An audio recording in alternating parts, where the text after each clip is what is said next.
You ever notice how Russian women and generally Slavic women almost always look good?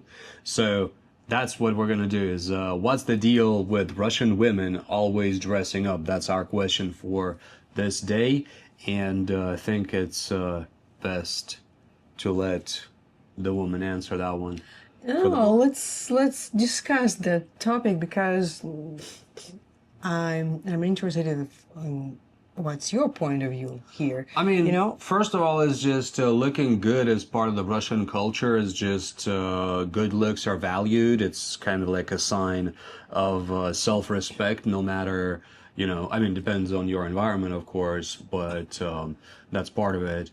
Uh, we're kind of like Koreans here, but in Russian society, looking good is more emphasized for women, especially. And that is, I think, because femininity is generally culturally valued more. There's a lot of other factors here. Yes, and first of all, when you say that it's especially emphasized for women, there is a meme about Slavic couples, Oh actually. yeah, yeah. I'll pop it in here. So that's true. That's true. I think it's also part of socializing because femininity is very valued in Russian society. So a girl from the childhood always been told that she has to look good, she has to look like somehow like to wear dresses, to look like a girl. If you're prefer, for example, if you prefer to wear, I don't know, shorts or pants, you might be told that why you look like a boy. Nobody get married to you, you know. Nobody will marry you. Nobody will marry you. Or why, like your temper character is Temper is your fine. temper is so, like, for example, bad, or and nobody will marry you. So marriage is considered as, I don't know, like final destination for woman, you know. It's like it's assumed to be the goal Yeah. of most women. Like that's what your social role is. Yes, Yeah, and looking good makes you more, I don't know, competitive. it makes you more competitive. It is a competitive market in Russia because there are more women than men historically. Partially it's because wars, questionable lifestyle choices for men, both are huge factors. So as a result, the life expectancy for men is much shorter than women, and there are generally like many more women in Russia than men. So it is a competitive market for women, and as a result, you like that's combined with the cultural expectation that marriage is like your ultimate goal, and the fact that there are many more women than men, that combines Yeah. into a certain mentality. Yeah, and also it's a social pressure. Oh If, yeah, that adds if to that, of course. it's less. Okay, when I moved from Omsk to Moscow, for example, I was surprised how many women don't put makeup on, Yeah. don't dress up to go to work, and because my stereotypes, and I used to like always being like dressed up, even to go to grocery store, you know. Now, I have to mention something. Russian society is very centralized. Everything revolves around like Moscow and St. Petersburg. Like Moscow citizens are often disliked because it's so centralized, because all the money flows into Moscow. So like Moscow is seen and often is this kind of center of everything in Russia, right? But because of that, when you're not from Moscow and you're moving to Moscow, you kind of expect that people will look better in Moscow. The reality is Moscow is a huge global, not like, despite all the events, it's still very much a global city where it's big, right? So where everybody's always in a rush, everybody's always trying to just kind of work, like get the best work-life balance, and getting places takes a really long time very often. So you often don't really have time, like you don't want to spend like waste your time putting on makeup and like dressing up. You just want to be comfortable while you're getting from point A to point B.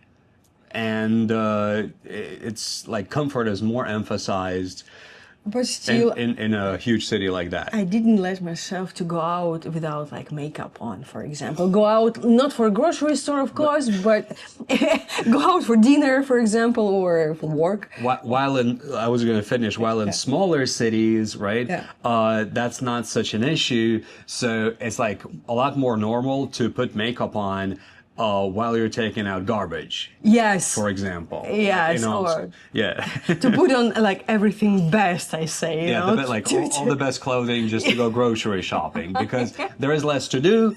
There, like way less. There's like way less to do than in Moscow. Smaller society also, because Smaller society, more social pressure, Yeah. and it doesn't take as long to get from point A to point B. So yes, but still, in Moscow, I didn't let myself to go out without makeup. Here, for example, in Thailand, weather circumstances is different, and it's like hot, and I care maybe less. I care more about like base, comforts. not comforts, hot, base care. Yeah, basic care. Basic care of my skin, you know, of my lifestyle, and it makes me look good, actually. Yes. I mean, yeah. Not the makeup, you know. Yes. So what specifically makes you look good?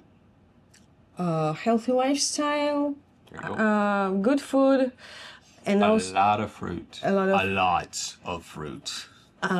minimum processed food, and of course, sleeping schedule. Sleeping schedule and a lot of gym. Healthy lifestyle, what I said. And what else? What else? Social pressure. Yeah. And if you are not if you don't have makeup on, for example, or you don't like dress up, you can be осуждать тебя будут. Judged. Yes, you might be judged, and of course you don't want to be judged, and you have to help me соответствовать Match. someone else's expectations. Yeah. So But yeah, so these are the factors why in Eastern Europe it's like women tend to look good because of the combination of these factors. There's also another factor is scarcity in like the late Soviet Union for like makeup products, care products, and in the 90s when the markets kind of opened up. In all post-Soviet states, women took advantage of that, of course. Everybody took advantage of everything. And that also created this kind of like bigger market for makeup, for care products, clothing, etc., etc., etc. Because everything was allowed all of a sudden. but in the Soviet Union, I think it also was very like it also scarcity also had place, right? Yeah, no, this is what I mean, and when you dress up, it's the only way to, I don't know, to выделяться, to stand out. To stand out. But yeah, there you go. So these are the factors that kind of apply to this. And if you have your own answer to this, please let us know in the comments. But in the meantime, we're going to pick our next topic because that's what we do, is talk about random stuff about the Russian culture, Russian heritage, sometimes Russian language, etc., etc. While we're picking the next one, please don't forget to give us a like and subscribe to the hat for more of all of that. Сесть в лужу. We're going to talk about this expression, сесть в лужу. Literally means to sit in a puddle. This is an actual expression that is used often in the Russian language, and stay tuned to find out what exactly it means and how we use it specifically. Thank you for watching. Yes, I'm gonna dress up For what? just for being pretty. We're gonna pay rent today, so Yes. there you go. So, see, we need to go to the bank to do that here in Thailand. Yeah. So you can. And you know what I noticed? What'd you notice? If we were doing that for like Russian audience, for example, I would put makeup on. And yes, for that video. Write in the comments if you want her to put makeup on in every video. Thank you for watching and see you in the next one.